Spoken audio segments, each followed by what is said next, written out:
Hello again, everyone. I am Gary Gatso. Welcome to Race First coverage of Round 3 of the inaugural season of the ISRA Xfinity Series. We come to you tonight from, well, they call it Richmond Raceway now, but I liked it when it was called Richmond International Raceway, RIR. Sound better to me. Anyways, that's enough of my old man rant for the day. But joining me in the booth, not ranting yet like an old man, but maybe later sometime in this race, is the former Indy Fixed Series champion, Mark Murphy.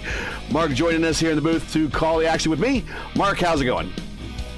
You know, not too bad, Gary. I would prefer if they turned it back into a half mile square, more or less, and threw some dirt on it. But I'll get off my old man rant. Richmond Fairgrounds is the original name of this place. It was originally a half mile, more or less very similar to Martinsville. Go back and watch the old days of NASCAR racing. The famous Darrell Waltrip, Dale Earnhardt crash with Waltrip in the Junior Johnson Budweiser car and Earnhardt in the Wrangler Chevrolet. That was here at Richmond on the old fairgrounds. It was redone late 80s and turned into the familiar 3/4 mile D-shaped oval that we know and love today. We've run everything from Indy cars to Silver Crown cars. Stock cars have a long-standing history here. It's a very venerable track and very tricky, Gary. We're going to see these guys slipping and sliding, particularly off of turn 2 over there. That's my trouble spot tonight.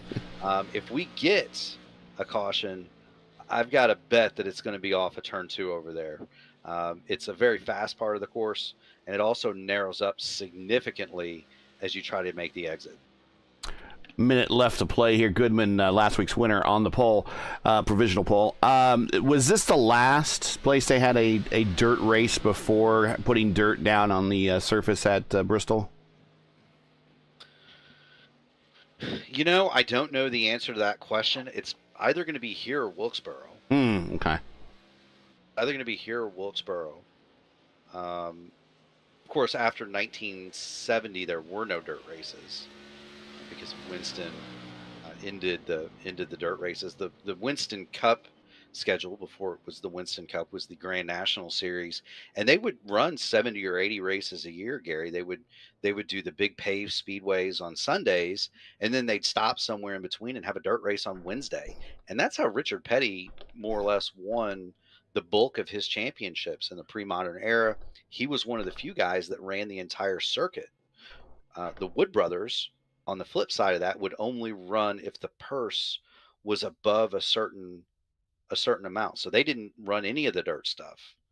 They would only run Martinsville and Richmond because they were in Virginia. But qualifying is over, and it appears as though we're going to have a Goodman and Rick D front row, Gary. All right, and we have 2 laps till we go green, so I'll give us a little time to get in today's starting lineup. And let's get all this other stuff off the ground. There we go. Bring it back in again. Here we go. We're going to do time, since time on a short oval with these cars are not nearly as fast as what we normally see with Indy cars, so we'll make it more impressive with time. 21-second laps here at Richmond. Goodman on the pole at a 21.6. 10th, well, you know what? Not even a 10th, but less than 12, was it 10,000s? Hundreds, tenths, tenths? Yeah, so 0.012. My decimal math is not very good, so that's why I just read it off. 0.012 difference between Rick D and Michael Goodman. Pepto Joe, 3rd. Chris Reagan, 4th. Richie Hearn, 5th. Pat Armstrong, 6th. Rigney, 7th. Sam Crow, 8th. Dean Darth Ball, 9th. Big John Van Morellis, P10. Butch Davis making his first start in the series. I'm thinking he sandbagged that. I expect to see him up front. He's 11th. George Anzaldo there. He is P12. Matty Wagner, the stock car driver, not acting like one right now. Maybe he sandbagged a little bit. He's in 13th. And then I think we had 2 decided not to take time. 3 of them. 3 of them, and that's going to be Callisto, Pfeffer, and Say Hey Lewis Hayes is going to be shotgun on the field. interesting with Callisto, he was fastest in practice, so I think he's just out here trying to do the worst from first challenge. And I do not see Pfeiffer on my timing and scoring, so maybe something happened to him.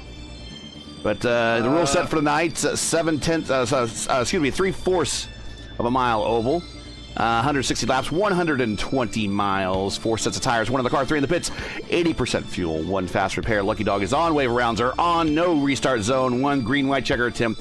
And I believe the pit road speed it's not 55. You're going to have to update me on that one. But their pit road speed is pretty slow here. Yeah, it's a very interesting pit road to get on and off of. Kind of like we saw last night in Motegi in the Dark Horse race. It was a very odd transition, and maybe that's Matty's issue, is he's still got it stuck on spin cycle. Either that or his crew forgot to put gas in the car, one of the two. But you're going to see somebody lock the rear tires or get the thing upset, because it's a very awkward transition.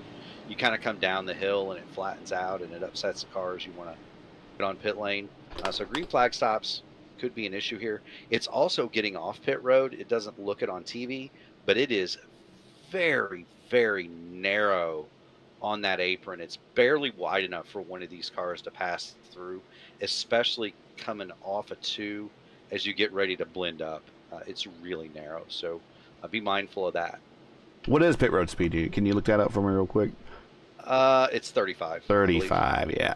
All right, getting ready to go green. Take it back, 40. 40. Green. You know I was wrong. Green flag is out, and jeez, what a jump by Goodman. Goodness. He wastes no time. By the way, Jimbo did get it on the line. He's bringing up the tail end, but that was one of the biggest jumps I've seen in a long time. They're 3 wide off of 2.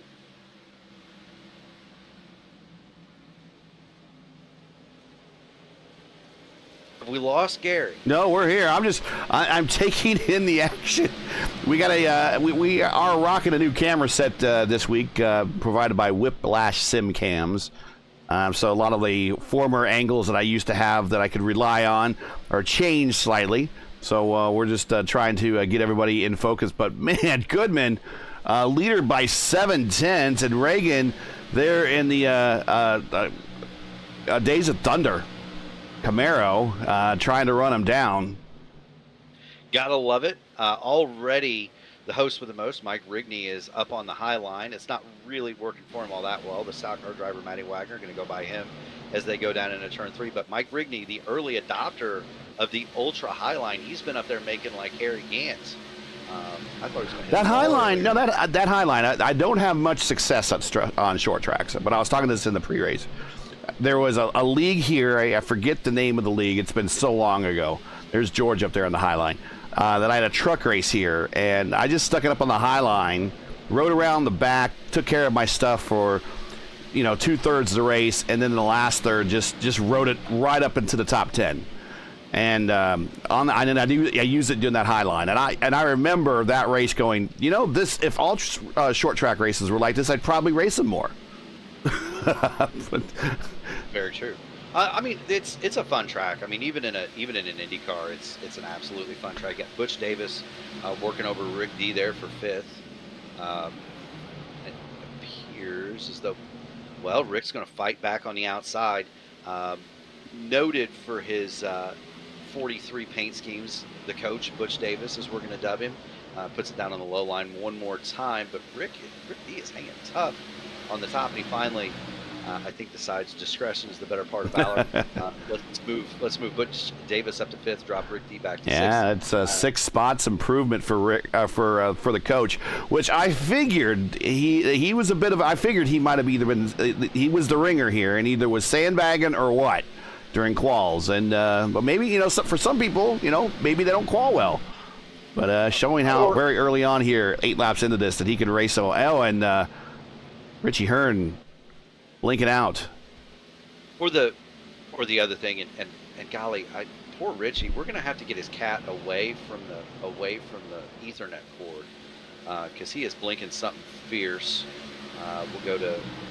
Let's ride along with Dean Darth Maul, and this is the perspective of what it's like to follow a blinking car. Yeah, it's not fun.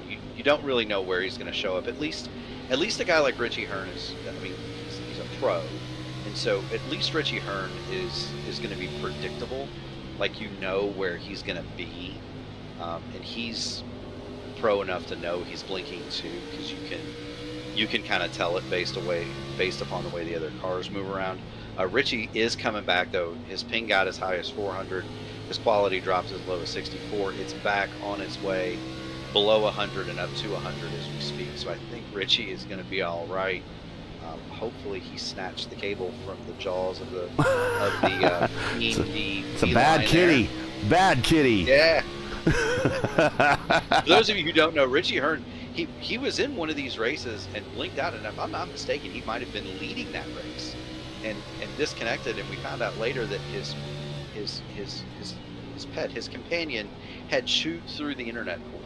So of all the things to befall a big time sim racer, real racer. yeah, real racer. That's why I do it on wireless. There's no cords for my kids to chew through, right? And speaking of Richie Hearn, he's got a mirror full of Dean Darth Maul, who is going to take the inside in turn number 1. And I think Richie's probably he's fighting back on the outside. The inside should prevail here, at least early on the tires.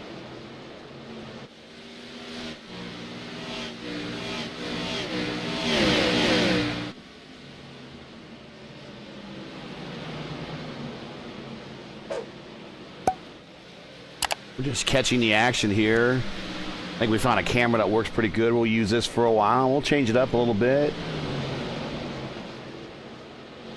Yeah, and look, I mean, I'm always a fan of different perspectives and different ways to look at these things.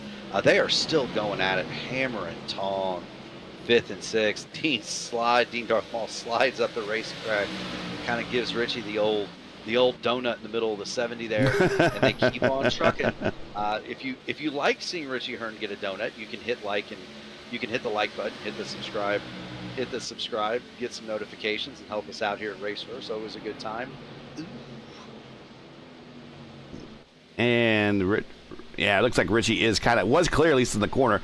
Dean making the comeback on the low side down the straightaway. If Richie wants down, he probably is clear. At least if he did it in the middle of the corner, but he might not be able to get down there right now. We're watching a little bit further back in the pack, as Goodman is a leader by almost a second and a half right now. That battle up front is gone. Or as they like to say down south, he gone. Yeah, I know that feeling. Hopefully he doesn't spin it out getting on pit road, but that's a different story. Meanwhile, the strategy here for Richie Hearn may be pretty simple. He's in a comfortable spot. He's running a high line anyway, racing the racetrack. It looks like Dean's finally going to clear him, but Dean Darth Maul used up a lot of stuff to make that happen. I was kind of watching from my angle, the things that you can tell about guys and how they're running. The front rotors for Dean Darth Maul were aglow on that Supra, and so he used up a ton to get by Richie Hearn. And you don't know, but it's something that may show itself here in 15 or 20 laps, to be sure.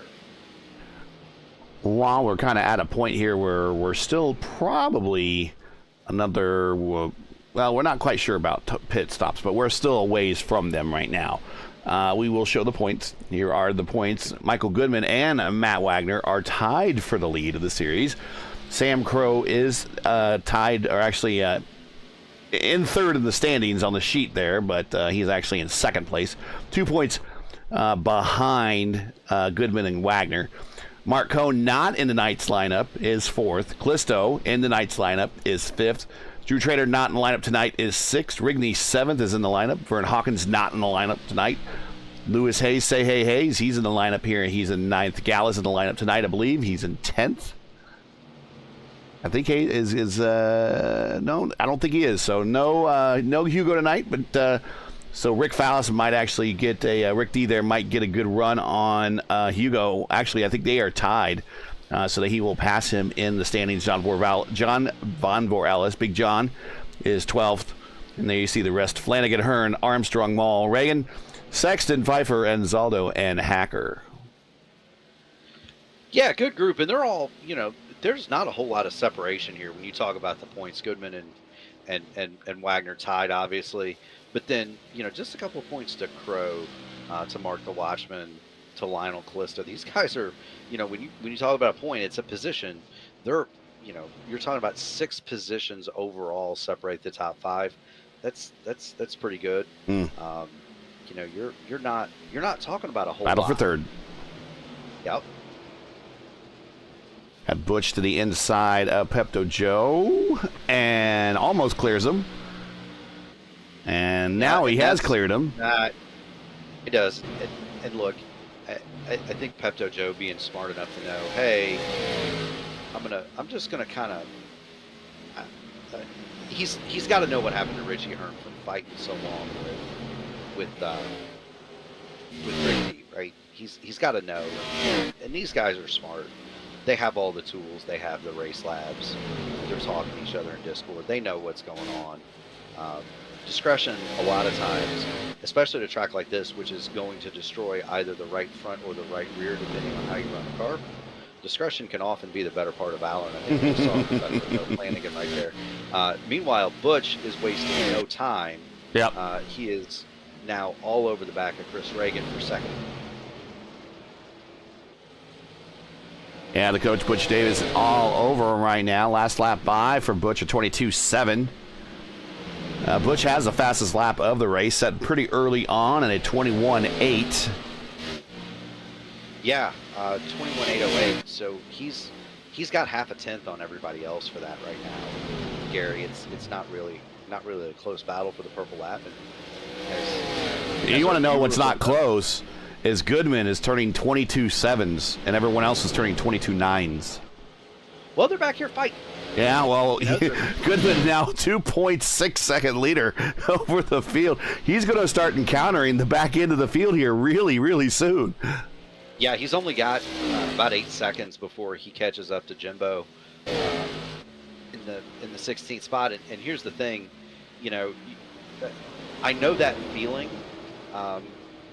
When you get out front like that, you got to be careful to keep your concentration. I'm not saying that Michael Goodman won't, but you got to be really careful to keep your concentration. The other thing is, unlike Motegi last night, this is a short track, and so guys, on a speedway like that, guys can't really do a whole lot if they're, 2 or 3 tenths off the pace. You're going to catch them, you're going to get the draft, and you're just going to go by them. Here, a lap car, especially one as good as Jimbo, it can make your life miserable. You know what I mean? Because Jimbo isn't slow. No. And so, if he really wants to stay on the lead lap, he can probably do it, or at least make life really difficult for Michael Goodman until he can pass him. Butch, meanwhile, has kind of stalled out behind Chris Reagan. Yeah, we're watching this battle right here, yep. Pepto Joe has just kind of decided to keep his powder dry. And then we've got a long 2.5 seconds back to this next wad of cars. It's Adam in 5th, Dean Mall in 6th, Ricky in 7th, and... I like everyone picking these Camaros, though. I like that, guys. Good choice of cars there. We got one Supra. Dean's in a Supra. We're watching Sam Crow dive to the bottom of Dean Darth Maul in turn number 3. There's Sam on the podium last week. Yeah. And Davis around Chris Reagan up the front. Actually, not around, but on the outside. I just saw timing scoring change real quick. I thought maybe he pulled off a pass, but they are still fighting for it up there. So the 3-stop window opens here in about 6 laps. If anyone's going to pull that one off. I don't think we're going to see that. I would be exceedingly surprised. Oh, Joe. Just thought about sticking in that nose there under Reagan, but didn't quite get there. Oh, he might have actually gave him a little bit of the chrome horn that time. Yeah, and that's a great shot, by the way, that you just showed of the different lines and different angles that you can take around the track. Reagan way high, and what's that, 1 and 2? Yeah, 1 and 2. Laps are so quick here. Sometimes like, where are we? Don't send me to Bristol. I will never call the right number of turns ever. Invariably, there's always somebody at Bristol that forgets which end they're on to come to pit lane. And this happens in real life. They'll invariably forget where they are on the racetrack and go down the wrong pit road. That happens. We've seen it at Bristol, long time ago. But invariably, there's always one guy that at some point, it's either going to be in the truck race, the Xfinity race, or the Cup race. Somebody's going to go the wrong way.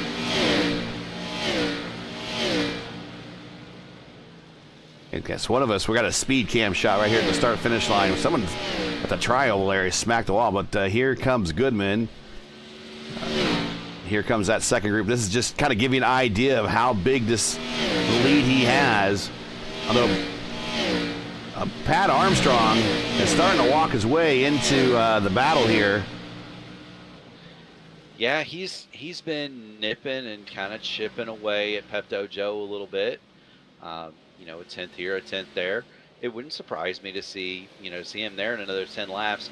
We figured fuel, by the way, to tell our viewers, figured fuel at anywhere between 55 and, if they're really saving, 70 laps. It would be an extreme save to do it in one stop. Given the lack of cautions, I don't think you can count on one of those. But you do lose 2 laps if you pit under green here. Well, if we do 55 laps, that's almost a 3-stop race. That's 2 stops and saving, or 2 stops and a splash. Well, let's see. In order to make it 3 equal stints, I went to Ball State, Gary, so excuse my math. That's 160 divided by 3. 3. So you have to make it 54 laps, essentially.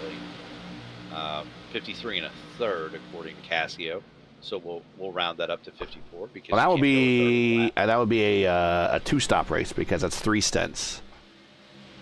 Yeah, 2 stops. You're right. Yep. I don't think that's a stretch. I don't think that's a stretch. Well, we're about 10 10 laps away from that. I mean, we are at the 3-stop window right now. I don't see anybody on timing and scoring lighting up saying on pit road they're going to take that. So I think now we wait for the next 10 laps and see who takes then. And you even talked about it, depending on how much fuel they could save, someone might decide to make it a 1-stop race and go 80 laps. Now, I don't know how that's going to happen. Here comes Lionel Callisto, by the way. He is doing the worst from first challenge. He is now up to 9th as he is now working the backside of Dean Darthmall. Dean is up there trying to save those tires as we are well into this first run. 44 laps, 43 laps. Everyone turned 44 laps on the tower. And here goes Callisto getting the position this time, so move him up. Now, once Lionel gets past Dean Darthmall, he's going to have a second or so up to the stock car driver, Matt Wagner. And then once those two get hooked up, there is a rather large gulf. It's a couple of seconds between Wagner and Crow, and then another second up to Armstrong, who continues to slowly but surely inch his way closer to Pepto Joe. That's 4 tenths now. And so Armstrong really looking to put himself into the discussion for the bottom side of the podium. The 19, that's Chris Reagan, just about in the fence there. Yeah, watching a battle between, even though it's back for 15th, Jimbo Pfeiffer and George Anzaldo batting it out because they want to try to stay on a lead lap because Goodman is right there with them. Yeah, he is. Now, let's be fair.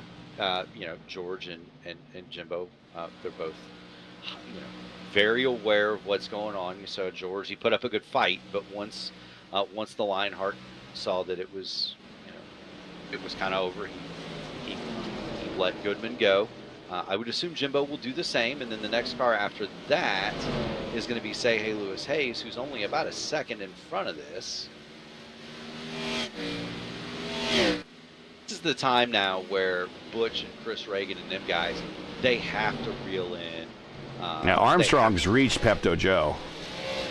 Yeah, so they're going to have at it. But this is the time where you're second. You got a guy with a big lead. He's in traffic. You got to start reeling him in, and they are. Butch, a tenth quicker the last 2 laps. Got to start cutting that deficit down because we're staring green flag pit stops. We're staring down the barrel of green flag pit stops here. Whether it be in 5 laps, 10 laps, 15, whatever it is, you're going to have to stop here pretty soon. And 10 laps here is 3 minutes. So you're going to have to get your business going while business is good. And that's right now for Butch Davis. Callisto and Wagner, championship implications right here. If the math works out like it did at the end of the truck season, Callisto getting the position over Wagner and moving on. So I'm going to go ahead. I'll go ahead and jinx it right now. I went ahead and put this on the ISRA Discord. And I crunched some numbers. This is after our last race at Chicagoland. They've done now 5 consecutive races using NASCAR sanctioned vehicles, whether it be trucks or Xfinity. 5 consecutive races going back to Iowa in the truck series, which was round 6, round 6 of 8 in the truck series. So they went to Iowa, Dover, and Fontana, finished the season there with 3 straight races. With no cautions, and then started the first 2 races of this season without a caution. So we are looking at now a possible 6th straight race. There's the jinx right here of going caution-free. But up to that point, between the full truck series schedule and the partial Xfinity series, that these guys have turned an incredible 96% of all laps available to them under green. So that says something. Again, we are talking about a lot of ex-Lionheart guys and also a lot of long-time sim racers here that have only raced the stock cars. And it is showing clearly about how much green time racing that we see in this series or in this group of gentlemen that are right now on the track. And a lot of really versatile guys. Butch Davis, Lionel Callisto, Matt Wagner, Richie Hearn among those. Richie Hearn just came on the pit road, so he is gonna be the early adopter, clearly taking that 2-stop strategy. He's gonna go right at 55, 110, and do it that way. Richie back out on the speedway after 4 tires and a full tank of Sunoco fuel, but he did lose again. Ball State, so give me a minute. He's down 2 laps. Yeah, he's down 2 laps. He lost 2 laps. And I got my eye on the stopwatch, Gary. And we've had some other guys stop too. Maul stopped as well. So he stopped at 51. So he was the first to stop. Yeah, and he's already got one of his laps back. Yeah. So Hearn is the only car 2 laps down, but Richie Hearn a full second. Here's a battle for third as Flanagan, Pepto Joe, needing to get a move on because Pat Armstrong is right there. Pepto Joe just outbrakes Chris going into turn 3. Oh, and also in this battle, Sam Crow's in this battle. So now we have a 4-car battle. A bunch of Camaros up in the front here. Meanwhile, Say Hey Lewis Hayes has made his pit stop lap 56. So they're starting to trickle on the pit lane. But those new tires worth, good golly. Dean's out there running 21.9, 54 to Michael Goodman's 23 flat. So new tires worth a second. Yeah, but 23 flat versus Butch Davis doing a 23.2, Chris Reagan doing a 23.3, Pepto Joe doing a 23.3. Or Pepto Joe doing 23.4, Armstrong doing a 23.3. I mean, he's still, even though he's turning slower laps than everyone, much faster than everyone immediately behind him. Yeah, and that's the thing. If you're Michael Goodman right now and you've got a little bit of gas in the tank, why not stay out? it's not really hurting anything. These guys that stopped, Richie Hearn and, and Jimbo and Dean, they weren't threatening him in any way. Say, hey, Lewis Hayes, they weren't threatening him anyway in terms of raw pace. And you're going to see Richie Hearn. This battle for third on back is now going to get even more exciting because here comes Callisto. Yeah, and they're all wadded up back there too. Not only that, they got lap cars around them. You got Jimbo leading that parade, and then you got Butch. Butch is all by himself right now. Goodwin's all by himself right now. Reagan is, to a lesser extent, all by himself. Although Pat is there. Well, and Sam Crow ain't that far behind him either, and neither is Pepto Joe. And Callisto is there. Callisto is there on Joe. Yeah, I mean, you got kind of a wad of them right there. Definitely the best battle on the track. So I wonder what everyone's fuel tank is at this point. We're at lap 64 out of 160. We've only had 3 takers to pit road. I don't know if we're going to get 80 laps, but are we looking at someone possibly going to get there? That's not going to. That's just make it a one-stopper and done? I don't think so. No. I mean, again, Ball State math, but I don't see how you can. Oh, Crow down low, Reagan. So Reagan's already given up one to Armstrong. Move Stretch up to P3. Reagan back to P4. And Crow's just going to follow that empty slot that was punched there by Pat Armstrong through. And Pat, instead, Crow's not done. He's like, I'm just going to send it to the bottom, and we'll go to third if we have to. Yeah. What a move by Sam Crow. What a powerful move. Meanwhile, back here in 6th and 7th, Callisto and Pepto Joe and Chris Reagan are just they're having a whale of a battle. There's 5 cars there. Just it's such a knot. It's hard to keep up with, to be honest with you, sometimes. Who's sliding around where? Now you got Lionel on the outside trying to go around Pepto Joe, and he's finally going to clear him. So move Callisto up to 6th. He's looking for 5th on 3 Reagan. wide. 3 wide momentarily. All right, Pepto Joe is in 7th here. Callisto now to 6th. Reagan's 5th. Crow is 4th. You got Stretch in 3rd, although I think Reagan just smacked the wall coming off a 2. I could be wrong. No, I don't see a lot of scuffs there, so maybe I am wrong. I'm expecting these guys any time now to come down pit road. And then while they're fighting with each other, here comes the stock car driver, Matty Wagner now. He's sneaking into the picture. So 8th to 3rd will be very relatively in direct battle with one another. Yeah. Who knows? Matt's a smart guy. Certainly he knows. But if I don't have the ultimate pace, there's Reagan into the wall there. We saw him that time. Yeah, that's a pretty good look. Now, these cars, if driving an Indy car here is like flying a jet fighter in a gymnasium, this is probably more analogous to driving a tank inside of a hockey rink. So it's a little bit slower and a little bit bigger. But it's still small. And Pepto Joe's finally going to give up the ghost. Now, he's coming to pit road lap 71 to 72. He's had enough, I think. So he's going to go two stops and maybe a splash. We'll see. Goodman's still going. He's got himself a 4-second lead over Davis. Yeah, and not to be overlooked. So the guys that stopped at 51, Richie Hearn has now passed, because we want to keep an eye on this. Richie Hearn has now passed Michael Goodman and set sail. He is 5 seconds up on the leader, so he's back to 1 lap down.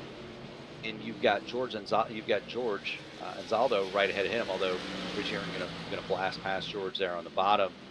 So Richie Hearn is now passing cars for position 1 lap down. And when these other cars make their final stop, when these other cars make their final stop, or make what we think is going to be their final stop, right at lap 80, Richie Hearn is going to be a lap ahead. So if caution falls, he's going to trap everybody a lap down here, and they'll be on the tail end of the late lap. But let's not lose sight of that. Dean Darth Maul, he is well up the road from Richie Hearn too. He's up a part of this battle. With he is stuck in the middle of that battle for third. Yeah, and he's going to make quick work of these guys. He is a lot faster than the cars around him. Of course, they're kind of coasting. They're on old tires, they're sliding around. Team Darth Maul's on poor Mr. Feelgoods, and he doesn't care about you. Well, we are 4 laps away from the one-stop window opening up, if you can believe it. And I think Goodman is actually kind of trying to get to that number. I think he's just kind of cruising right now. Yeah, he's backed off a lot. So Butch was about a tenth quicker. He's doing 23 ones. Yeah, Butch is doing 23 flats. He's not backing off that much. But but when you got a 4.2 second lead, you've got the luxury of being able to back off. Yeah, you can dictate pace. Yeah. No, it doesn't. It's not going to hurt Michael Goodman if he gives up, a half a second to get to lap 8. Well, we will reset the field after everyone does their pit stops. But if you enjoy Race First coverage of the ISRA Xfinity Series and respect the stream, please do us a solid. Make sure you support us by subscribing. And while you're at it, don't forget to smash like and click the bell so you don't miss out on future Race First iRacing broadcasts. We got a week full of them. Tomorrow, top split for the IndyCar Oval Series at the proper Phoenix. And then week 2 of our 2-week substitution duty, pinch hitting duty for the VRL, Vigilante Racing League Truck Series guys doing their broadcast for them. We're going to do our first ever broadcast from Darlington. And then the big race of the week for us will be the FIS on Thursday, when they will be doing their only race all month long, and they'll be at Indianapolis. And there we see we got Reagan on pit road. Here comes Goodman to pit road as he tries to keep it down off the banking, and he is now safely on the pit road. So our leader is going with the one stopper, as well as Butch Davis. Sam Crow staying out. Lionel Callisto staying out. Pat Armstrong staying out. Wagner staying out. Rigney staying out. Rick D staying out. Now, Sam's going to come in this time. Sam Crow is going to pit this time. He just called it. How big can that extra lap or 2 be, Gary? The end. I don't know. I mean, to me, it could be huge. If you're having to save, a lap or 2 of gas to make it to 80, you can make it to 81 or 82. You don't have to save it on the back end. You got a little bit more petrol in the tank to go racing with if you need it. You always want to save just that much more. Meanwhile, as all these guys come to pit road, Callisto blinking out. Yeah, I'm still interested to see what the Maul Hearn strategy is going to yield here, because those guys stopped way early. Well, Maul is up to 7th. Hearn is up to 9th. And so Dean should be back on the lead lap. Dean is back on the lead lap. That's correct. And Jimbo Pfeiffer, Rigney to pit road, I think. Yeah, Rigney's on pit road. But he starts falling down the order. The leader is Callisto, followed by his chief point rival in the Truck Series, Matt Wagner, who's also in battle for the lead of this series, for the Xfinity Series, cruising around second. Big John, he has worked his way up into the top 3, waiting for his first stop. Jimbo Pfeiffer, he's been kind of hanging around. We got one around. Pat Armstrong. Pat Armstrong. We had one around. Was it Rick D? Rick D. It was Rick D. Took a little bit of a spin off at 2 over there. Managed to save it, collect it, and he is back pointing in the right direction. There we go. That was close. No yellow. And now we might have one. He gets in the side of Butch there. Oh. And now we're going to have a yellow. And there is the end of the green flag run and that put Butch into the wall, and that Butch is among the leaders. So let's check this out again. As he's racing, he was racing Goodman. Yeah, he's racing to stay ahead of Goodman. They know that's the leader. They know that he knows that's the leader. He knows he's on fresh tires. Got to get going, right, Gary? Got to get going. Gotta go. Yeah. Yeah. You gotta get going, and Rick D, he throws it. No, that's Goodman. That's actually made contact. Apologies. I blamed the wrong guy. I was looking at the wrong car. Yeah, Davis that's I don't know, Gary. I'm not the steward here, but that just looks an awful lot like two guys come together. Not really anybody's fault. Butch got an awesome run off of 4 and gets right into this mess. And I think Wagner has not stopped yet, so they really caught that other group really fast. And I'm not sure if Goodwin was expecting Butch to be on the outside or not, but Butch into the wall, and we are under caution here for the first time in a long time, but the first time this season in the Xfinity Series. Yeah, and everybody on the lead lap is going to come get him some tires. Yeah, Callisto in. Pepto Joe is staying out, but Callisto is in. We'll reset the field here. We were doing some analyzing of the incident, so we really didn't watch pit road, but there was only a handful of cars that really have not stopped yet. We're at 88, so who stopped at 88? Callisto, Wagner, Big John, Jimbo, Darth Maul, and Pepto. All for the top 6 there, all stopped at 88. Yeah. Butch still sits on pit road, and he is actually he's done. So he's done. We're going to have Goodman, Hearn, Crow, Armstrong, and Reagan, as well as the host with the most, right, Mike Rigney, get back on the tail into the lead lap. And then pretty much everyone who's on the right side of the lead lap now, that would be Callisto, Wagner, Flanagan, Von Varelis, Pfeiffer, and Maul. They all just stopped there. Goodman was in at lap 81. Sam Crow, he had stopped at 82. Pat Armstrong 84. Mike Rigney 83. Richie Hearn is not going to be on the tail end of the lead lap. He actually came in and took tires, as did Chris Reagan. Lewis Hayes 1 lap down, and he pitted at 57. He pitted at 57 there. But everybody should be good to go. Yeah, we're gonna get a number of guys here. They're gonna get the wave around. Goodman, Crow, Armstrong, Rigney. They'll join the back of the field, and then we'll line up 2 abreast for the restart, I believe. But leader, as shown, is that car right there, Lionel Callisto. Matt Wagner with the last couple races that we've had Matty in, pit strategies kind of burned him. Well, pit strategies got him right up into this battle, right where he needs to go. He has been P2. Big John with a great run. Strategies worked his way up to 3rd. Dean Darth Maul, I believe that early pit and doing those blistering hot laps there while everyone was kind of struggling got him into this. He is now up to 4th. Jimbo Pfeiffer 5th. Pepto Joe 6th. Yeah, it worked out for him. Michael Goodman 7th as they're coming around the back end of the field here. There's Goodman, there's Crow, Armstrong, Rigney. That's your lead lap group of guys, all top 10. Green flag. And we are green flag, and those guys at the back have not caught up yet, but doesn't matter. We're going green, and we are going to go 3 wide with Reagan hugging the wall on the outside.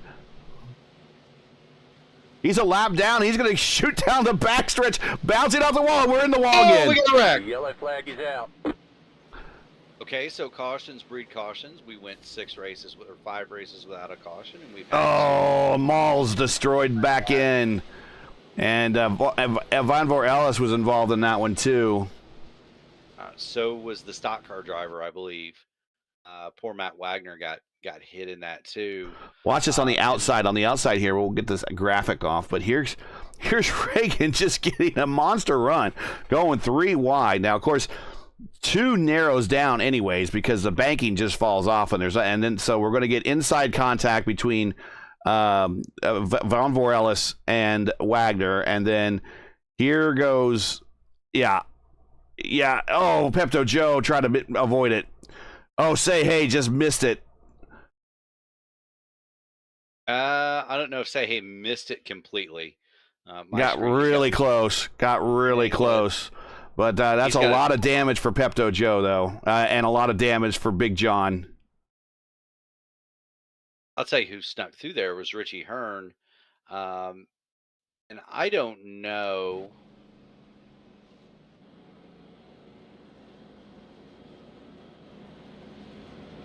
I think yeah, Jimbo Pfeiffer got involved there. He's up to second, but he's hurting. Well, yeah, he was involved in that one. Arrow's not a big deal here, right? Yeah, but if you look at that car, he's hurting. He's hurting. I don't know if there's any radiator damage. Then right behind him, well, maybe Hayes was in it. Hayes is missing the rear. I guess what we would call it, the ad bumper cover on the back there. Rick D got him. I think Say Hey Lewis Hayes. I think he lifted, and he got just clouded in the back from Rick D. Might be easier to count the cars not involved in the big one. Well, D's on pit road right now getting service done, and he is moving off. Keep in mind, they do have the fast repair if they want to use it. I think we're going to see several guys use it for sure. You almost have to. Although, your Say Hey Lewis Hayes, the car might be faster without the rear bumper cover. I mean, it worked well for Bobby Allison. Get rid of some of the drag on that baby.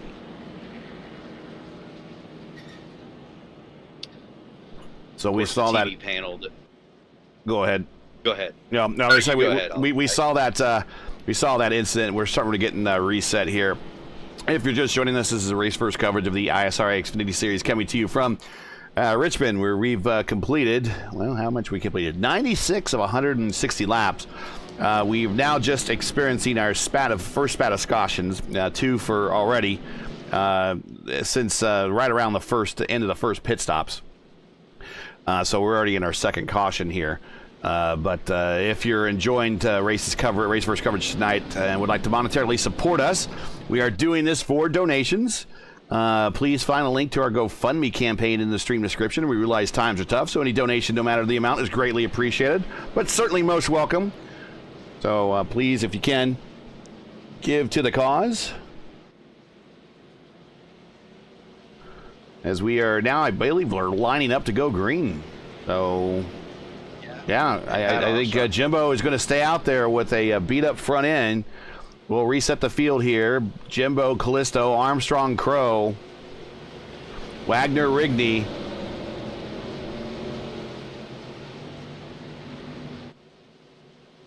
Green flag. Big jump, Callisto. Yeah, and Crow with the big jump too. He's up there joining them. It's like that second group, because we got a lot of damaged cars, might not have got away pretty well. Wagner working third. Goodman probably a little upset at himself for getting into that first caution. He is now fourth. He's running down good. But here is a car that is trying to get back on a lead lap. This is Richie Hearn. And he's going to be on fresh tires now. He made an additional stop to get on those fresh tires. Michael Goodman is fourth. Armstrong, fifth. Pepto Joe, despite the damage, he got that fixed and addressed on pit road with the fast repair. He's back at 100% in sixth. Reagan sending it to the inside there on Rigney. Sending Rigney all the way up the hill. And clear. I was kind of surprised there that Richie didn't take the wave around, knowing that cautions breed cautions. We are at a short track after all. But Jimbo did not go on that restart. His car has to be a lot more severely damaged than we think. Say Hey Lewis Hayes, 6 and a bit seconds back. Don't know if he... I'm going to check on his car just because I don't know if he took the fast repair or what. Yeah, no, the back end is I think, repaired, but it's not fast repaired. Yeah, it's so he let iRacing naturally fix the car. Meanwhile, Lionel Callisto is doing what Michael Goodman did earlier. He is saying, y'all going ahead by a second. Leader by a second. Yep. Y'all going ahead for second. I'll just say adios. You know, this track is not hard to pass the leader, but it's just, I don't know if it's psychological or whatever it is. Lionel Callisto always fast, but whoever has the lead seems to be able in these races just to draw out and as Keith Jackson used to say, reach out and race away. Whoa, Nelly.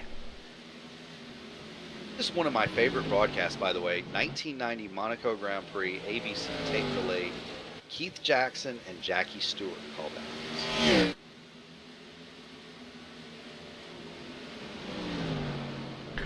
Go Keith Jackson. Fumble! I know. I better know him for, and I think he did some. He might have actually done some Indianapolis coverage back in the 70s. I don't know. He did everything, I think. Yeah, he did everything. He's best known for college football coverage. Oh, and here comes Goodman. So Goodman still has pace. Going to the bottom side of Crow. They're going to be side by side coming off the corner. He will clear him. Yes, he does. Down the backstretch. So we are going to have a battle for the lead here momentarily as Goodman turning 22 2s to Callisto's 22 5s. Absolutely. That was one of my favorite tapes as a kid, VHS tapes. The 1990 Indianapolis 500, the IROC race from Talladega, the Monaco Grand Prix, and those were all broadcast back to back by ABC Sports on Memorial Day. And then opposite of that, I had another tape with that year's Coke 600 on it. My uncle had one of those 19-foot wide satellite dishes. So we had the old blackout here in Indianapolis for the 500, which we might actually get. They're talking about possibly showing the race to the area this time. And my argument there is go ahead, do it. That's fine. I think if they really want ratings, they really want Indianapolis to be not blacked out, because even though Indianapolis, 500,000 people are going to be there already.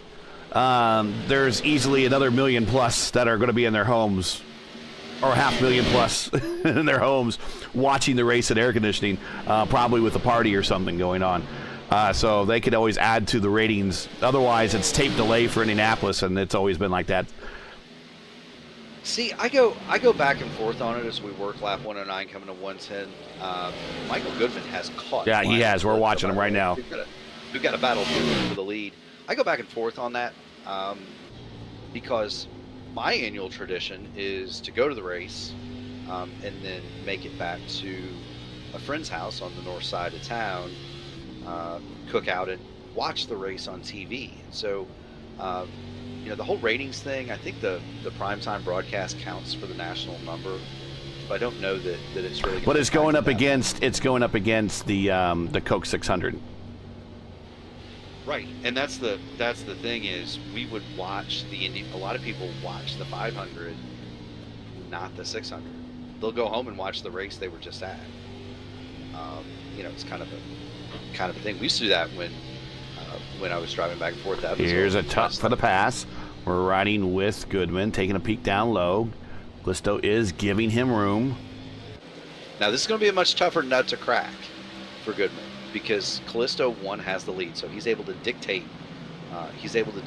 Where he wants to run, and you can see Lionel Callisto has moved up to that second lane.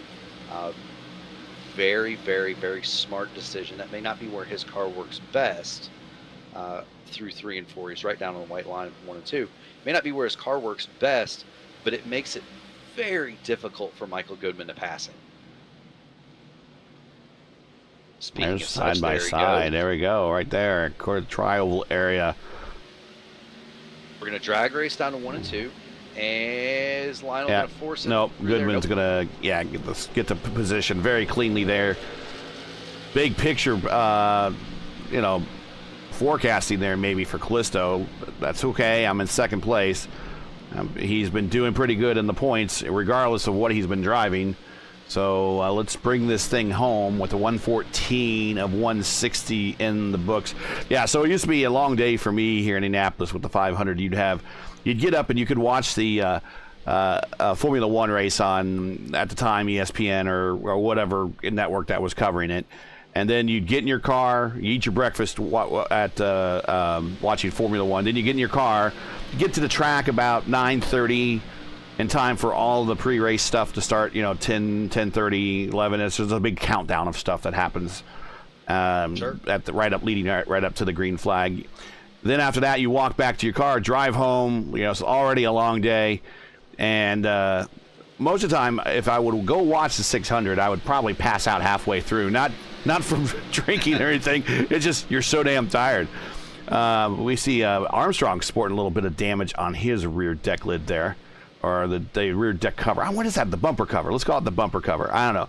TV cover is actually the correct. I'm more. Yeah. You're gonna have to help me on that. I'm an IndyCar guy. Here's Maul here. Oh, look, Chris Reagan up in the second lane, trying to get a third lane going on up there.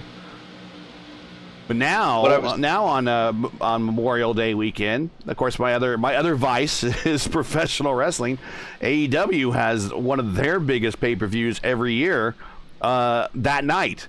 So I am dog tired at the end of a extremely long Sunday of Memorial Day weekend. Just dog tired. And thank God Monday's there as a holiday, because I will use every bit of that morning and maybe a little bit more to sleep in. Oh, for sure. I think my favorite races were the ones from about 20 to 30. Colleen Farrell, and she's married and her name's different now, but her dad lived at 30th in Georgetown, basically. And so Mr. Farrell would invite his daughter's friends down the night before, and we would make a night of it, put our car in line on Mildred at like 3 in the morning. When the cannon went off, we were among the first in line. Get to our spot exactly in the middle of the backstretch, and as often as not, some of us were a little bit worse for the wear. We see Dean Mall going around the outside. Keep it tidy, boys. Battles with Pat Armstrong there. Keep it tidy, keep it clean. Yeah, they'll do that. These guys will make it clean. They're giving each other a lot of room, a lot of respect to be given here. Not in that sense. I meant don't spin the tires or get in the fence or nothing like that. But Dean Darth Maul gets around the outside. Reagan with the death wiggle all the way down the backstretch. But some of us would be a little bit worse for the wear by the time the race started. But then we would go back to the house afterward and have a big cookout and watch the 500. And then by the time the 500 was over, it would be the end of the 600. And all sorts of racing people seem to make their way to that house. Current drivers, former drivers have shown up to that thing. It turned into quite an event. And then time marches on, and we lost Mrs. Farrell several years ago, and Mr. Farrell about 4 years ago, 3 years ago, 4 years ago, and that's all in the past. Now I just drive down the morning of and come back after the race is over, just and I'll watch the end of the 600 when I get home. South Bend's about 3 hours, so I'll watch the 600 when I get home. Watch the 500 tomorrow morning. Those were some interesting times. There's a picture, a photo album somewhere. I think Colleen has it. That would probably get all of us in a lot of trouble because it was a good time. But getting back to this, Michael Goodman has not left Lionel Clisto. No, Clisto hasn't allowed Goodman to really leave. I think he's matched his pace. Last time by both 22.8s. In fact, Clisto is a little bit faster. Not by much, but just a little bit. And sneaking into the picture, here comes Sam Crow again. Yeah, the old Crow coming back for one more round. You got Petro Joe running fourth, and Dean Darth Wall. Good recovery to been fifth. Yeah. Yeah, he's been the yo-yo in this one. He's been up front. He's been in the back. He's been a lap down. He's raced his way back on in the lead lap. He's navigated a couple of accidents, and here he is in fifth. At Armstrong 6, Chris Reagan has been committed to that high line for most of the event, although as soon as I say his name, he goes to the bottom. He's 7th. Stock car driver Matt Wagner 8th. Mike Rigney, the host with the most, 9th. And how about Jimbo sticking it out in 10th? He's some bit off the pace. Rick D and Richie Hearn both a lap down in 11th and 12th respectively. 12 cars. There's a battle for position right there with D and Hearn, 11th and 12th. Yeah, they've been going at it hammer and tong for that 11th spot for the last, I don't know, 4 or 5 laps. Say hey, Lewis Hayes, 1 lap down, 13th. George Gonzalo, 14th. Big John Bambrales and Coach Butch Davis both retired and out of the race, finished 15th and 16th. If Lionel has anything for Michael Goodman,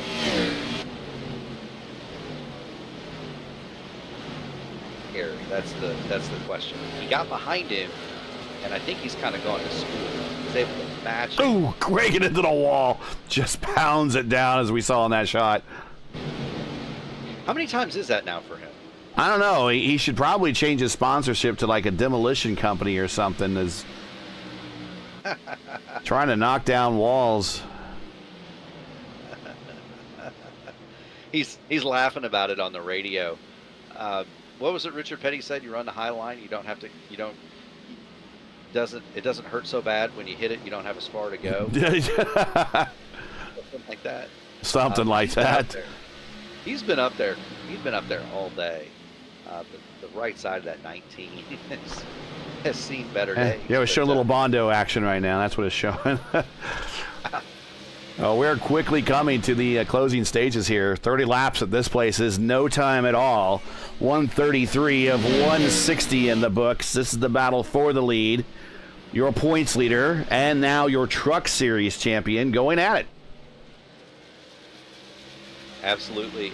And again, as we documented, Lionel Callisto has not let Michael Goodman get away from him. And Sam Crow has inched ever so closer. Just a 10th a lap. He's got it to within a second now.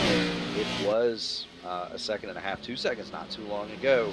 Sam Crow is faster than both cars in front of him, marginally. We're talking about half a 10th here, a 10th there. He's gaining. Don't know if he's got enough to quite get there, and don't know how much Michael Goodman and Lionel Callisto are. Put the points up on the screen here real quick just to remind everybody. Goodman, Wagner, Crow, Cone, not in the lineup tight Cone. Callisto, Trader, not in the lineup. Rigney. Vern Hawkins, not in the lineup. Hayes. Gallus, not in the lineup. Rick D. That's your standings right there. Just kind of give everyone a reminder of where things will shake out in the next 20 laps or so, as we're getting there relatively quickly. The stock car driver says he blames you, Gary, for his troubles this evening. In the chat, I don't see how he's got time to type while he's driving. But I got a hard enough time keeping the thing on the racetrack. I can't imagine. I don't know how those guys do it. Like they've got one of those Xbox QWERTY keyboards plugged into their wheels. Maybe I have no idea. Yeah. Also, never understood how somebody can watch the broadcast while they're racing. I never got that either. Be that as it may, multitasking definitely happening here at Richmond. Lionel Callisto still all over. Not all over, but he is right in the tire tracks. And not Crow, last time by of that 3, was fastest. Ahead of him, he wasn't fast by much, but he was fastest. So maybe we're seeing a sign of things to come here. Both guys in front of him 23 flats, and he did a 22.9. Yeah, he gets it down to a second, and it wasn't that much of a difference. You're talking about that time by 23.117 for Callisto, 23.052, so half a tenth, and it's been like that. He's inching forward. half a tenth, half a tenth, half a tenth.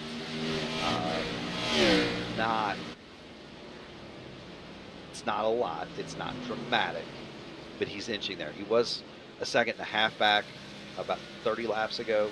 Now he's got it to 9/10. And here are the pit stop strategies, even though we've got some caution involved here. Goodman on 2 stops. Callisto and Crow got to where they are on the 1 stop. They have not opted to go in any further.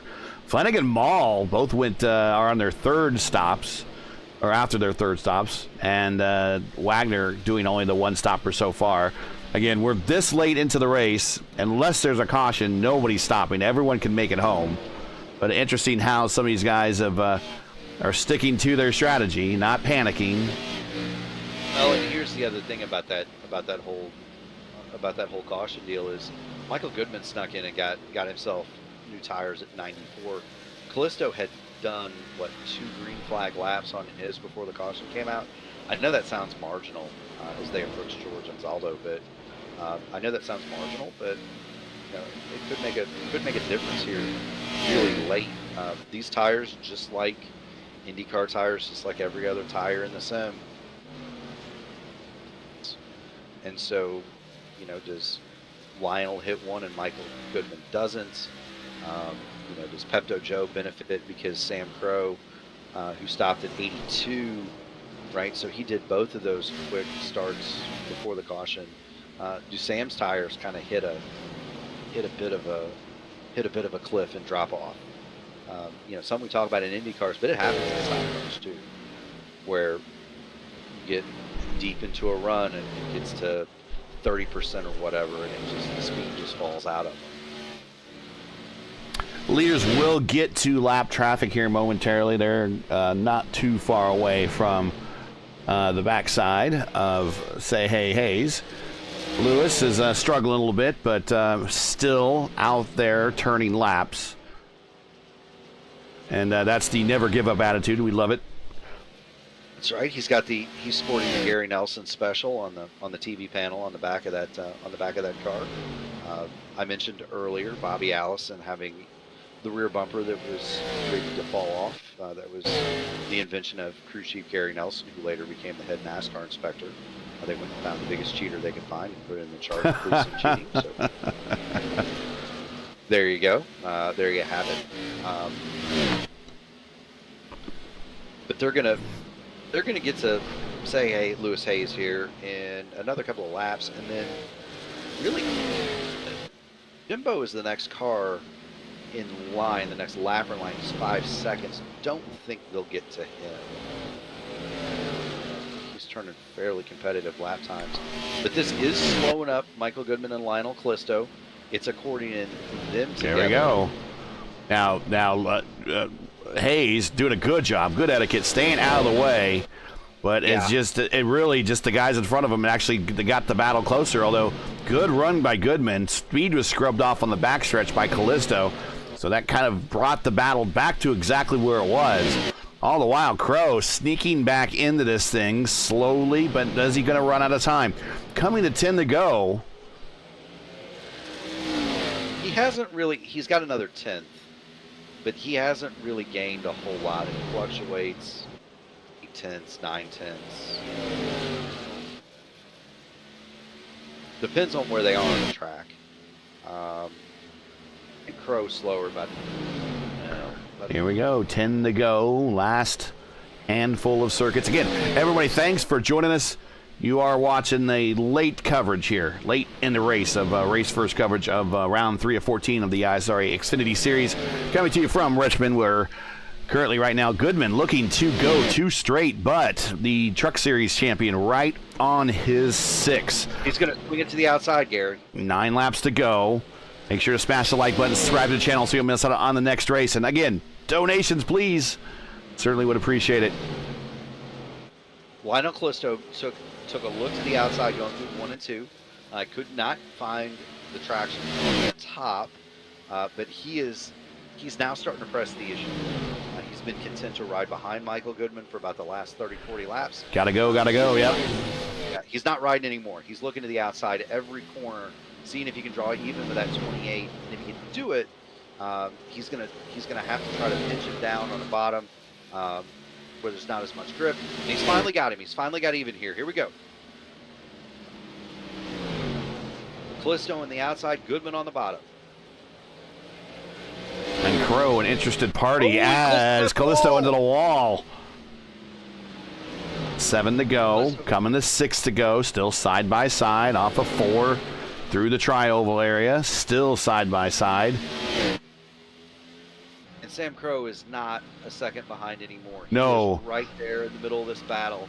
And can he somehow make it 3 across here? There is room to do that at Richmond, although you don't really want to. And poor Sam, he's saying, I've got to run. I've got nowhere to go. Well, I'm watching Sam, especially how he entered that corner. I think he's kind of breaking a little bit early in these guys. We're going to go 3 wide. He's actually going to take it at the bottom, isn't he? Oh, I thought he was for a second. He slides up. He slid up, but he does not make contact. 5 to go. I think he got off. He got into, he's breaking early for 3, and he's getting a good run off the corner. Watch this. Here he comes. Yeah, he's trying to pick which line. You know what I mean? He's saying, okay, is it 4 to go? One that prevails.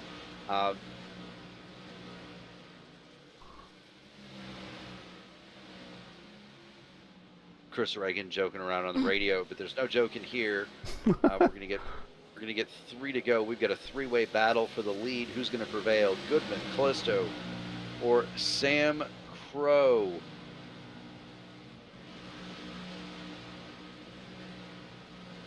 Callisto with a huge run on the high side. Move Callisto now. He is clear up to the lead. I don't know what happened to Goodman there.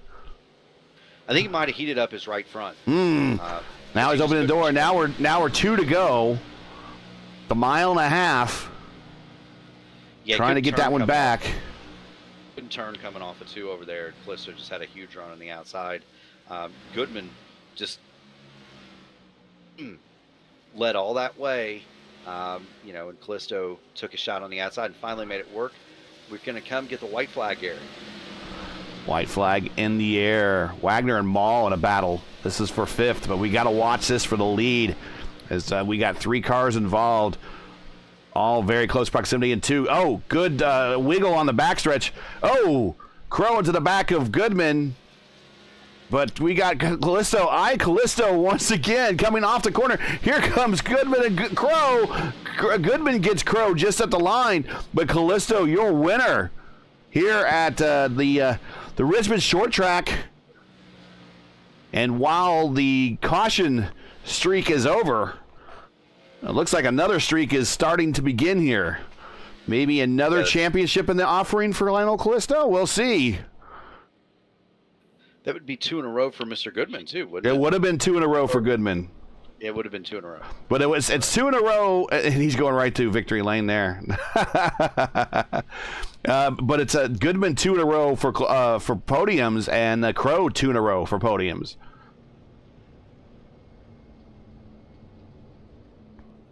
How about that? I like that from Lionel Callisto. Go straight to victory lane, no donuts. Unless you're Wagner, and then you have to go in there and mess with someone else's photo opportunity. Come on, man. That's why we have pause buttons, right? That's why we have pause buttons. But to be fair, I like that. I think donuts are kind of overdone sometimes. So we're not all Alex Zanardi. No need to shred all the Goodyears and blow up all the motors. But what a race for Lionel Callisto. Worst to first. Yes, and let's get the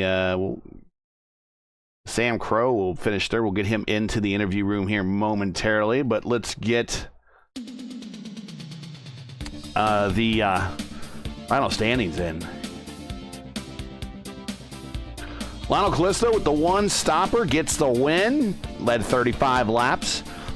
And snuck in and got the lead there in the closing stages over Goodman, who led an incredible 124 laps. Finishes second. Sam Crow, another podium. He opted for the 1 stopper as well. Did lead 1 lap. Got himself home here in third. Pepto Joe fourth. Matty Wagner up to 5th, the stock car driver using that stock car prowess, getting him a top 5. Dean Dorfmall 6th. Mike Rigney, the host with the most, in 7th.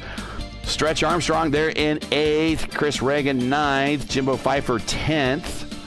Your big gainer really here on this page is, of course, Liz Callisto up 3 spots. Matty Wagner up 8. Then Richie Hearn in 11th. Rick D in 12th. Say hey hey, rough day for him, but does actually improve from where he started. Finishes 13th. George Anzaldo there in 14th. Big John 15th. And Butch Davis getting unceremoniously bunted there and ended his day early as he was among one of the fastest in the first half of the race there in 16th. But welcome him to the lead nevertheless. Yeah, fun race, good race. All's well that ends well. That was awesome. At the end, having 3 guys shoot it out like that for sure. Would have been interesting to see how the 2-stop versus 1-stop deal would have worked out, I think. Without the caution, of course. Of course. Butch Davis also should be noted did have the purple lap. So he was fast all night long. Let's see. Do we have Sam Crow in a channel that we can talk to? I do not see Sam Crow in a channel yet. We might have to give him a minute. Do we have a Michael Goodman in a channel? Yes, we do have Michael Goodman in the channel that we can bring up here.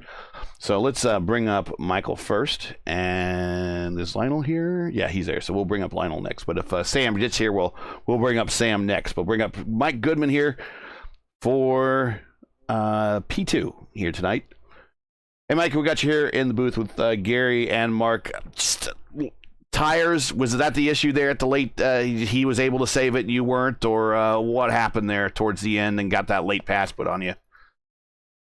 You know what? I went and looked at my tire wear and stuff like that, and I think I just got a little too conservative and took myself out of the rhythm, to be honest with you.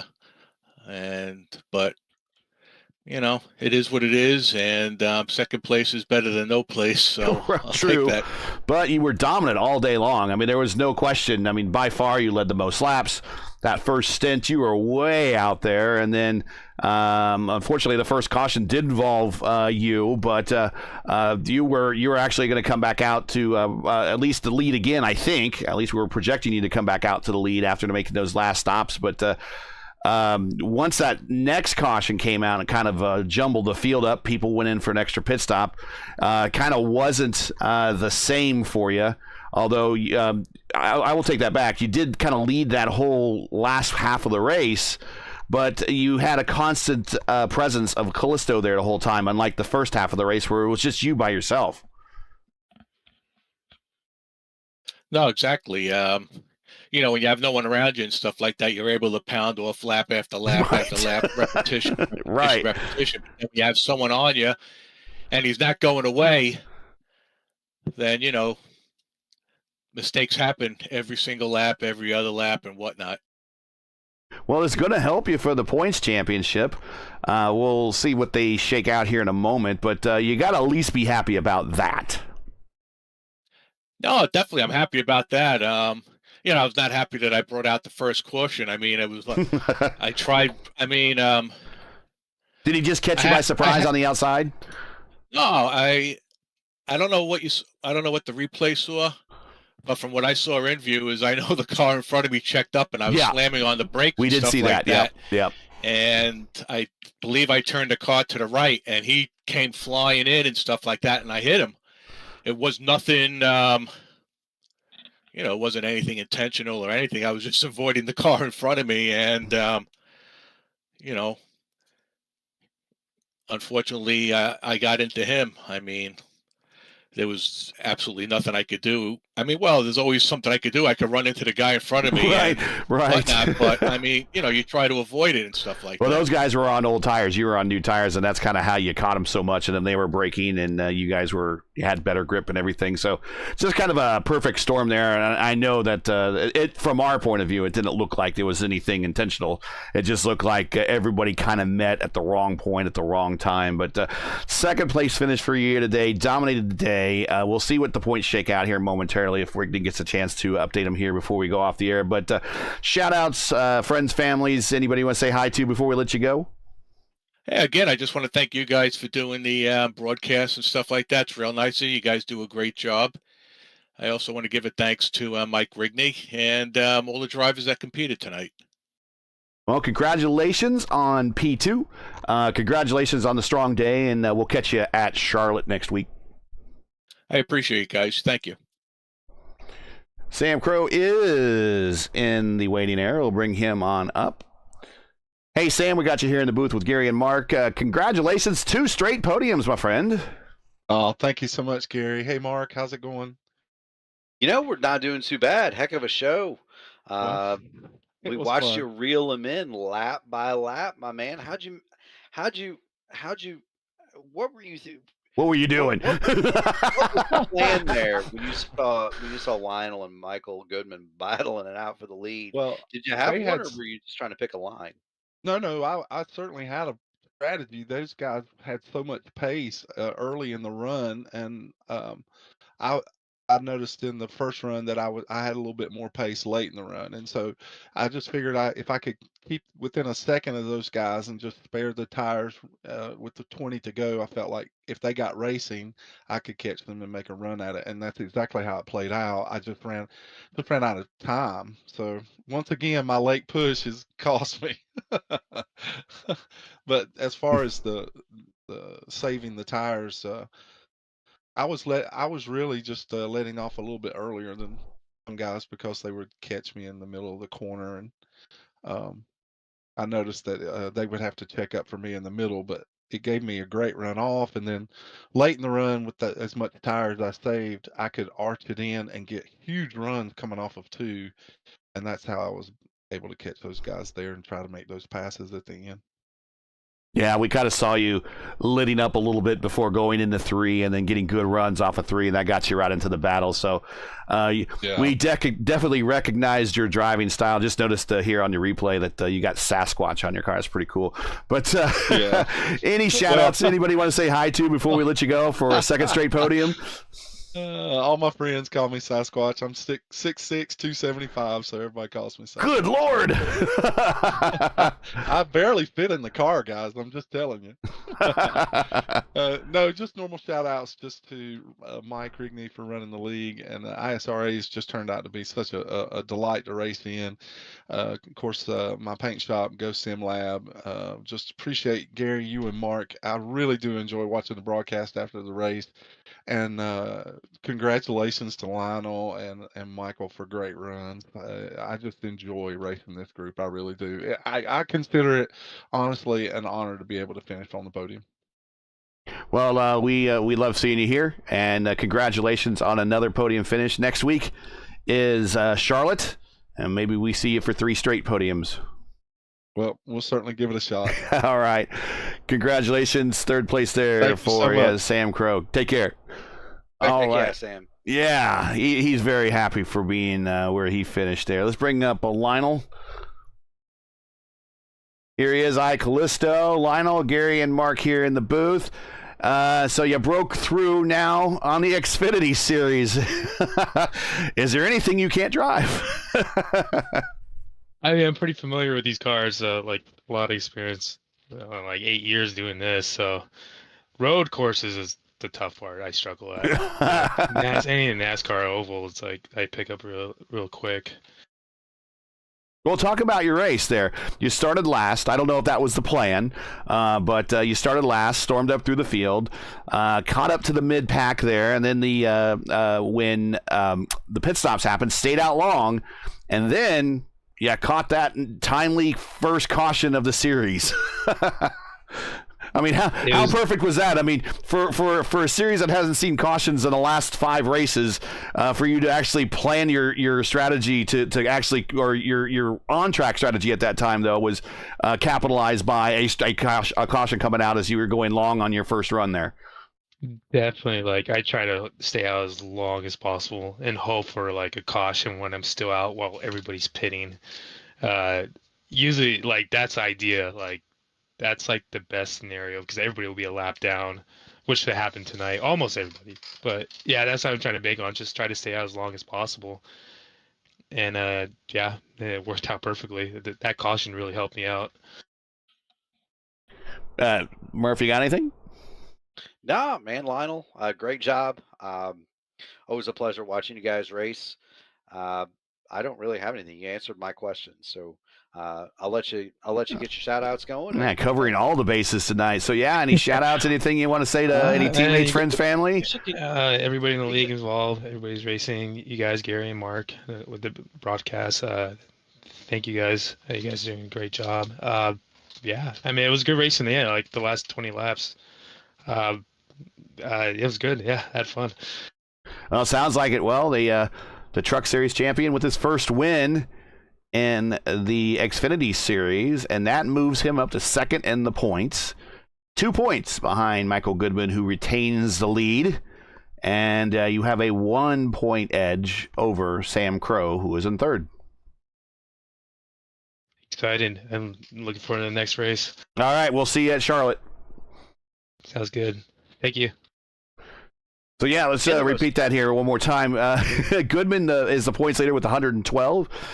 Callisto second, 110. Crow 109. Wagner 108. So wow, that top 4 all really tightly grouped together, separated by 4 points. Rigney not far off the pace in 5th at 95 points. And then there's a little bit of a fall off to Pepto Joe in 6th, who has 81. He's tied with Say Hey Hayes. And this is what Say Hey Lewis Hayes gets for just chugging around. He is tied for 6th place in the points. And every little point counts now. And him just finishing this race was enough points to keep him there in the top 10. And so that's how, I hate to say this, but that's how championships are won. You know, it is. You'll point to moments like that where, in stock cars, it was, Dale Earnhardt's team in 1990 ripping the camshaft out. He goes out at Dover. They rip them, blows up. They rip the motor out, replace the camshaft in the middle of the race, rebuild the engine in the garage area. He comes back out. I think he picks up 4 spots, wins the championship by 3 spots. In the sim world, I think back to racing at Richmond in an Indy car with my left hand basically in a cast, and had to remap my steering wheel so that I could shift with my thumb.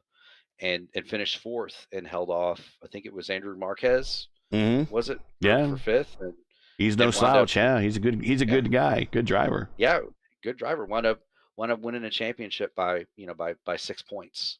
And that would have been 7 points. So the championships aren't won. They're not won in victory lane or finishing on podiums. They're usually won on days where you salvage a 10th instead of giving up and finishing 15th or 20th. And so full credit to Say Hey Lewis Hayes, full credit to this entire field, and Lionel Callisto could accomplish something this evening that has to be said very few people have ever done. He left me speechless. Oh my goodness. Yeah, he left you tied. Well, let's end it tonight. We'll do this again next week at Charlotte, shall we? Yeah, man, I'm looking forward to it. I do just love watching these guys race these cars. It's you watch Michael Goodman and Lionel Callisto and Sam Crow race tooth and nail, just as hard as you could run stock cars at Richmond for about 10 laps. And how many times in the sim do we see, those situations go down where, everybody starts running over everybody else, and none of those guys finishes because they got more interested in the highlight reel bump and run. Yeah. Those guys never laid a glove on the other. Yeah. And it's a true testament not only to how fast they are, but how skilled and respectful they are, and that's what makes it so much fun to watch. I have to be honest, I'm a fan. Yeah, it's a kind of one of my big difficulties when I kind of get into truck leagues or Xfinity leagues is the drivers like to rub on you, and I've been so drilled because racing IndyCar, and a lot of these guys are from the Lotus 79 ranks and the Speedway Series ranks and the IR18 ranks of Lionheart that, you know, we learn not to lean on anybody, because when we do, it's a pretty serious penalty. And so we do close racing by not leaning on somebody, and you don't get that in any other leagues. And you get really hard stock car racing, NASCAR style racing, and you're just not leaning all over the guy and pushing him out of the way and giving the old brute force password hack there. That's just not happening here. That's what I really like about these guys. The caution string is over, and I forgot to mention that in the final standings here. And I will use my telestrator one more time. There we go. We had 2 cautions for 10 laps. 2 cautions for 10 laps. So and that could have happened. And those cautions could have happened. Anybody. They were both. Yep. They're both just racing deals. You know what I mean? They could have happened. They could have happened in Formula Fords at Lime Rock. You know what I mean? They weren't. You know, they weren't because of guys. Yeah. No. None of the cautions that I saw were really anybody leaning on everybody. I think it was just good old close hard racing. So let's wrap it up. So that's it for tonight. Once again, your podium from Richmond is Lionel Callisto, your Truck Series champion, getting his first win here in the Xfinity Series, followed by Michael Goodman, who is your points leader, and Sam Crow, third, who has snuck into the points battle. He is also third in the points as well. This is going to be a very interesting run to Charlotte and the remainder of the season, so don't want to miss anything. So that's it for tonight. That's your podium. Join Racefers again next week for round 4 of the ISRA Xfinity Series as teams and drivers head to Charlotte. Coverage again always starts right around 9:35 p.m. Eastern Time. Again, it's 9:35 p.m. Eastern. And as always, for the correct time in your area, you can find everything you need right here at YouTube at youtube.com/racefirst. Now, as you know, we play the YouTube algorithm game. We need your help. It's not easy, so please help support Racefirst with the weekly grind. Leave a comment below. Let us know you thought of tonight's race. I want to thank everybody that participated in chat, even though you were supposed to be driving the car. And if you enjoyed tonight's coverage, support us by smashing like in the video. If you're new, click subscribe and while you're at it, hit the bell for weekly reminders so you'll miss out more of Racefirst's other programming, including our signature program tomorrow night, 8:15 p.m. Eastern Time, IndyCar Oval Series Top Split at the proper Phoenix. Turn 1's turn 1, turn 2's turn 2, turn 3's turn 3, turn 4's turn 4, and the start-finish line is where God meant it to be. And that's proper Phoenix. We'll see you there. That's tomorrow, 8:15 p.m. Eastern. Keep your browser set here for the most in-depth IndyCar knowledge of all of iRacing. Race First, we know what it means. Track cams provided today by Whiplash SimCams. Learn more about Whiplash. Follow them on Twitter at WSimCams today. That's WSimCams today. Or click on their link in the description. For business inquiries to learn more about what we do here at Race First, visit us at racefirst.com. Like us on Facebook or follow us on Twitter. There's some handles right there at the bottom of your screen. So, for Murph, everyone at Race First, I'm Gary Gatto saying all good night. Thanks for watching, and to all of our men and women serving in the military and as first responders, Godspeed, God bless, and come home safe. Catch us again right here next week in Charlotte for the next race of the ISRA Xfinity Series. Good night.